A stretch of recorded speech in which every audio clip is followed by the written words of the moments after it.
Hallo, ihr Lieben! A nossa aula de hoje é mega interessante porque são verbos que têm exatamente a mesma forma, mas quando eles são reflexivos, eles têm um significado diferente. Como assim? É como se fosse mudar e me mudar. O me é o reflexivo. É a mesma coisa em alemão. Eu vou ter verbos que vão ser mudar, por exemplo. Quando ele tem reflexivo, me mudar, ou mudar-se, né? Ele vai ter um significado diferente. Quando ele não for reflexivo, obviamente ele vai ter um outro significado, entendeu? É claro que é sempre mais fácil a gente explicar essas coisas com o quê? Com exemplos. Então vamos lá. Por exemplo, eu tenho o verbo umziehen. Umziehen pode significar duas coisas, mudar de roupa ou mudar de casa. Afinal, como em português, né, a gente usa mudar para, tô me mudando, no sentido de mudar de casa, eu falo, tô mudando de roupa, no sentido de mudar de roupa, né? Em alemão, mudar também, né, umziehen também serve para esses dois contextos. Mas atenção, se o verbo for reflexivo, tá? Aí ele vai significar, se o verbo for reflexivo, ele vai significar mudar de roupa. É como se fosse me trocar, estou indo me trocar, né? Entendeu? Então, o verbo reflexivo vai significar, então, mudar de roupa. Sich umziehen. E aí, quando eu digo, por exemplo, eu me mudo, eu troco minhas roupas depois do trabalho, eu digo, ich ziehe mich nach der Arbeit um. Por quê? Eu. Ziehe é a conjugação do umziehen. Ele é um verbo que a gente chama de verbo separável. O que é ser um verbo separável? É o verbo que tem uma partezinha no início, que nesse caso aqui é que é jogado para a última posição da nossa frase. É por isso que o tá lá no final. E necessariamente aqui nessa frase eu preciso do mich, que é o reflexivo do ich mich, eu me, né? Ich mich, eu me. Então, ich ziehe mich é eu me troco.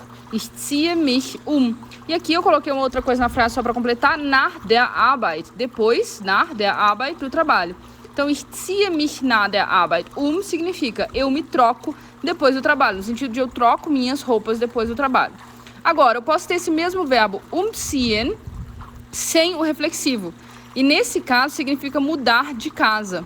Tá? Então, em alemão eu não falo eu me mudo amanhã, porque em português a gente fala eu me mudo, né? Quando eu for falar que eu vou mudar de casa. Em alemão não, é eu mudo amanhã, sem nenhum me, e aí eu tenho o significado de mudar de casa. Então, ich ziehe nächste Woche é eu me mudo na semana que vem. Eu mudo de casa na semana que vem. Ich ziehe vai lá pro final também normal.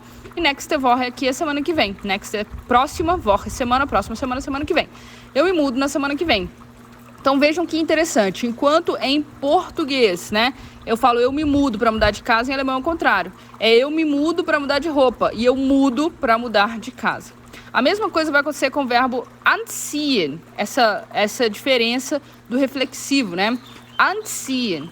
Anziehen significa vestir, tá? Anziehen significa vestir. Umziehen, que a gente viu ali em cima, é trocar, né? Trocar de roupa. Anziehen é vestir. E como em português, eu posso dizer vestir-se, né, com reflexivo, que significa vestir alguma roupa, vestir um sapato, né? Agora, uma coisa interessante é que esse reflexivo, ele é facultativo. Eu posso usar tanto com o reflexivo quanto sem. Por exemplo, eu coloquei aqui a palavra sapato. Ich ziehe meine Schuhe an. Ich ziehe meine Schuhe an. Assim como o umziehen lá em cima, o anziehen também é separável. Esse an vai lá para o final da frase. Então, ich ziehe meine Schuhe an. Eu visto, né? Eu coloco meus sapatos. Tá? Então, ich ziehe meine Schuhe an. Eu coloco meus sapatos.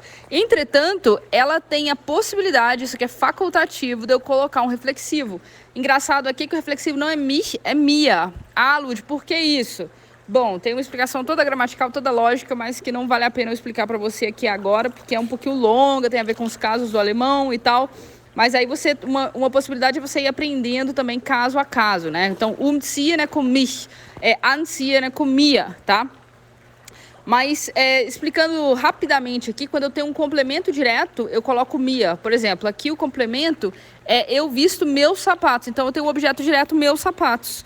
Se eu tenho um objeto direto, meus sapatos, não pode mais ser mich, vai ser mia. É essa a lógica aqui, para quem é mais avançado, né? Essa é a lógica do mich e do mia nesse caso, tá? Então, eu tenho o objeto direto, o acusativo, meine Schuhe, se você já sabe disso. Se você entendeu a minha explicação, se você não sabe, não se preocupe. Então, eu coloco mia. Ich ziehe mir meine Schuhe an, eu visto, né? Eu visto meus sapatos.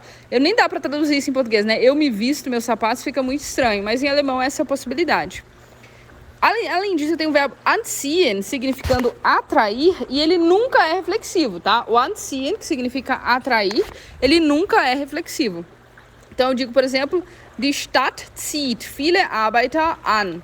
Die Stadt zieht viele Arbeiter an, que significa a cidade atrai muitos trabalhadores. A cidade atrai muitos trabalhadores. Então, die Stadt, a cidade, anziehen, o an tá lá no final, porque a gente já falou, esse é um verbo separável, atrai viele Arbeiter, muitos trabalhadores. Aqui não tem reflexivo, porque atrair, anziehen, como atrair, nunca vai ter reflexivo. Alude, atrair também pode ser de atração, no sentido de um homem atraindo uma mulher ou uma mulher atraindo um homem? Pode, tá? Pode sim. E o nosso terceiro e último verbo é o verbo übergeben, tá? Übergeben pode ter dois significados. Quando ele é reflexivo, ele significa vomitar. Então, em alemão eu digo, eu me vomito, que nojo, né, gente? Mas é assim mesmo. Em alemão, o verbo vomitar, ele é um verbo reflexivo. Eu me vomito. Então, eu digo, por exemplo, ich muss mich übergeben. Ich muss mich übergeben. Ich sou eu, muss, tenho que. E o mich aqui não faz sentido nenhum traduzir, porque em português o verbo vomitar não é reflexivo. Então, não faz sentido eu falar me vomitar. Mas eu sei que quando eu tenho esse mich na minha frase, esse übergeben significa vomitar. Isso que é o interessante dessas questões do reflexivo. Porque às vezes o reflexivo ele não é traduzível em português, tá? Uma vez que é um verbo que às vezes é reflexivo em alemão, não é reflexivo em português, tá? Então, muitas vezes não vai ser traduzível mesmo. Só que para que serve esse reflexivo na minha frase? Para eu saber o significado daquele verbo. Übergeben, quando ele é reflexivo em alemão, ele significa vomitar. Então, essa frase significa eu tenho que vomitar, eu preciso vomitar. Agora, übergeben sem o reflexivo, tá? Übergeben sem o reflexivo significa entregar. Übergeben sem o reflexivo significa entregar. Então, eu posso dizer, por exemplo, der Bote übergibt das Paket. Der Bote übergibt das Paket. Der Bote é o entregador. Übergibt, entrega. Das Paket, o pacote. Então, der Bote übergibt das Paket, o entregador entrega o pacote. Então, a diferença entre existe übergeben e übergeben, sacou? Espero que você tenha gostado da aula de hoje, é bem interessante, né? Tira muitas dúvidas, porque eu sei que vocês têm muitas dúvidas em relação a isso, tá? E é isso aí. Então, agora eu vou dar uma nadadinha, que eu tô na beira da piscina aqui, e a gente se vê mais tarde. Das ist alles. Tschüss! Se você gostou desse conteúdo, não se esquece de se inscrever, dar o like e ativar o sininho para receber notificações dos nossos novos vídeos. E além disso, não se esquece de conferir o Clube de Alemão. Ele é a solução perfeita para você que quer melhorar suas habilidades com a língua e alcançar a fluência. Até o próximo vídeo. Tschüss!